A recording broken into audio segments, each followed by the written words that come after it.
Namaskar. Prayers for your and your family members' safety and health. Hope you're all doing fine. In this video lesson, we will start with chapter number 3, class 9th English. The name of the chapter is The Little Girl, and it is written by Catherine Mansfield. The pre-task of the chapter. Do you feel you know your parents better now than when you were much younger? Perhaps you now understand the reasons for some of their actions that used to be upset you earlier. What do you think? Do you know your parents better now?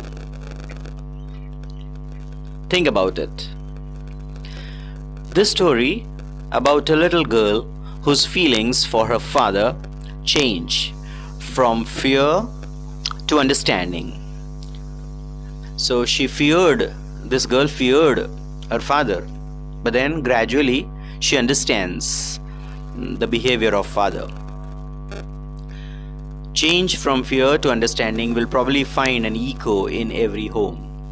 So the character of this girl may be similar to your personality. Let us see and judge and compare this girl with your own self. The name of the girl is Kezia. Let us read the chapter. To the little girl, he was a figure to be feared and avoided.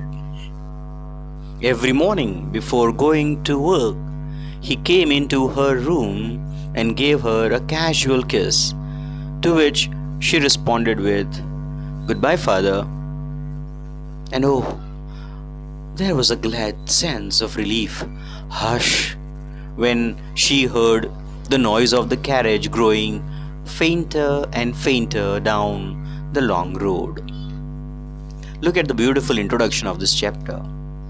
How the relation of the daughter and her father is shown. Even the feelings in the mind of the girl is shown very beautifully here. When the father enters the room, giving a casual kiss and then leaving, we see the change of emotions from fear to relief. Fear in the presence of father and relief when the father has left. Relief when the sound of the carriage growing fainter and fainter as the carriage went away. How the girl felt relief that the father has gone to the office or to the work. In the evening, when he came home, she stood near the staircase and heard his loud voice in the hall. "Bring my tea into the drawing room. Hasn't the paper come yet?" So once again, in the second paragraph of the first part, when the father in the evening comes back home with a loud voice, once again making the girl afraid, making her fear the father. "Mother, go and see if my paper's out there." So once again, this is the line of the father only, "Mother." So that is the grandmother of the girl and the mother of the father. So the father is saying, "Mother, go and see if my paper's out there and bring me my slippers." So looking at the way the father instructs or give the orders, we can see that this girl fears the father, and the father is kind of an authoritative figure. This is the impression that we get from the first part of the chapter. Let us read the second part and know more about father, the girl Kezia, and their relationship. Kezia, mother would call to her, "If you are a good girl, you can come down and take off father's boots Slowly, the girl would slip down the stairs, more slowly still across the hall, and push open the drawing room door. Kezia's mother would say that why are you fearing your father? And if you want to remove the fear, why don't you go closer to him? But we can see that this girl does not want to confront the father. As she moves, she becomes slower and slower. By that time, he had his spectacles on and looked at her over them in a way that was terrifying to the little girl. Well, Kezia, hurry up and pull off these boots and take them outside. Have you been a good girl today? So this is the father asking the girl to remove the shoes and put them away. And see the response of the girl Kezia, hesitating, saying, I don't know, father.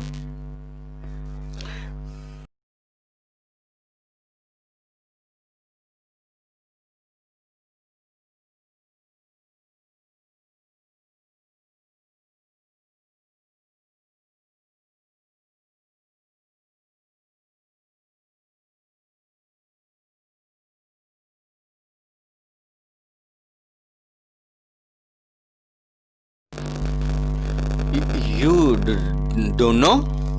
If you stutter like that, mother will have to take you to the doctor.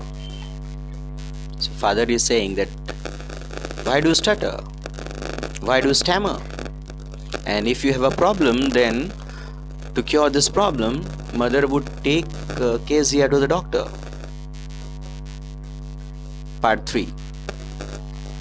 She never stuttered with other people. So the narrator tells here that the girl Kezia did not stammer or stutter with other people. It is only because of the fear of the father that in his presence she would stutter. She never stuttered with other people, had quite given it up, but only with father, because then she was trying so hard to say the words properly. What's the matter? What are you looking so wretched about, mother? I wish you taught this child not to appear on the brink of suicide. Here, Kezia, carry my teacup back to the table carefully.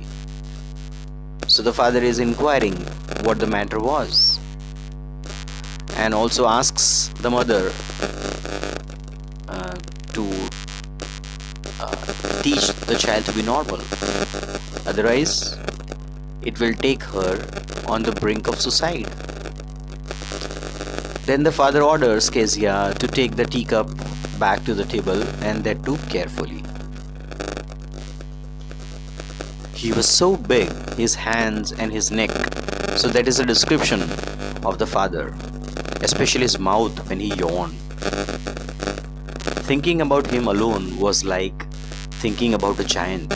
So in the mind of Kezia, father was like a huge figure. He was like a giant and very terrifying to Kezia. Part 4. On Sunday afternoons, grandmother sent her down to the drawing room to have a nice talk with father and mother. But the little girl always found mother reading and father stretched out on the sofa, his handkerchief on his face, his feet on one of the best cushions, sleeping soundly and snoring. So that was the scene of Sunday afternoons. And grandmother would send Kezia down in the drawing room. When Kezia went down there, she always would find mother reading something and father sleeping on the sofa and snoring. That was on Sunday. All Sundays were like that. And grandmother would deliberately send Kezia to reduce the fear of father, because Sunday father may be in lighter mood and Kezia may start removing the fear of her father. That was the scene on Sunday. This picture shows that. She sat on a stool, gravely watched him until he woke and stretched and asked the time, then looked at her. Kezia would go in the drawing room and wait till the father would wake up and ask him the time. Don't stare so, Kezia. You look like a little brown owl. Father would give a comment like this, comparing Kezia with an owl. One day, when she was kept indoors with a cold, her grandmother told her that father's birthday was next week and suggested she should make him a pincushion for a gift out of a beautiful piece of yellow silk. Here we come to know that father has the birthday in the next week. So grandmother suggested Kezia that she should make a beautiful gift with her own hands for her father. And grandmother suggested that she should make a pin cushion. This cushion would help father to sleep properly, and pin cushion made with the effort of Kezia would also help to understand the response of the father, and there may be a kind of a better relationship between father and daughter. So that is the suggestion of the grandmother. Let us find out what is the response of Kezia. Does she make a gift for her father? What happens? Let us read further. Part 5. Laboriously, with her double cotton, the little girl stitched 3 sides. So finally, Kezia decides to make this beautiful cushion. She takes the cotton cloth and stitches from 3 sides. It may be a square pillow, so stitching on the 3 sides, one side keeping open to fill the cushion up. But what to fill it with? That was a question. How to make the pillow soft? What to put inside the pillow?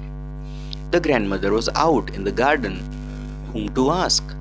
And she wandered into mother's bedroom to look for scraps. She also went to the mother's bedroom, trying to find out what to put inside the pillow. On the bedside, she discovered a great many sheets of fine paper. So she gathered them up and then tore them into tiny pieces and stuffed her case, that is pillowcase. Then she sewed up the 4th side. So this way we come to know she stuffs the pillow with papers that she found in mother's room, in mother's bedroom. There was a whole bunch of papers. She tore all the papers and made a soft pillow by stuffing the pillow with the torn papers. That night there was a hue and cry in the house. Father's great speech for the Port Authority had been lost. Rooms were searched, servants questioned. Finally, mother came into Kezia's room. Did you understand what happened? Father was searching for the speech that he had prepared, that he had written, and it was a very important speech. He had to deliver it at the Port Authority, and the speech was lost. The written speech was lost. What to do? Rooms were searched, servants were questioned. Did you find the paper? My speech, the written speech? And finally, mother came into Kezia's room. Kezia, I suppose you didn't see some papers on a table in our room. Did you see them? So, do you understand what's happening here? Can you make the connection with Kezia's gift and the papers? Kezia said, "Oh yes, I tore them up for my surprise." "What?" screamed mother. "Come straight down to the dining room this instant." So mother was very furious, and you can guess really well why she was furious. Kezia had torn the important papers of her father. Part 6. And she was dragged down. Father was pacing to and fro, hands behind his back. So looking at the father, one could imagine that father was very angry. He was pacing to and fro. He had lost his written speech. What to do now? Pacing to and fro means walking front and back. Father was moving. We can understand his situation. He must be in tension. With his hands back, he was moving here and there. And then he sharply said, "Well?" And mother explained.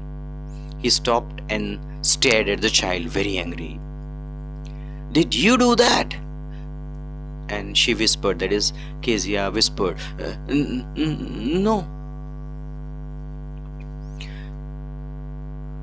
"Mother, go up to her room and fetch down the damn thing. See that the child's put to bed this instant." Looking at the response of the father, one could imagine that he was very angry. And he ordered that the child should go to sleep that very instant, that very moment. And the father also asked mother to find out the papers. So after reading till here, what do you understand of the relationship between Kezia, the girl, and her father? Looking at the description till now, what do you think of the father? Is the father very strict? Does the father not understand the emotions of the girl? Does he not understand his daughter? What do you think of the relationship between the daughter and the father? Try to understand it. So we stop at this juncture. I want you to read the chapter further, and in our next video session we will continue with the chapter and try to understand, try to decode the relationship between the daughter and father. Bye then. God bless you. May peace be with you.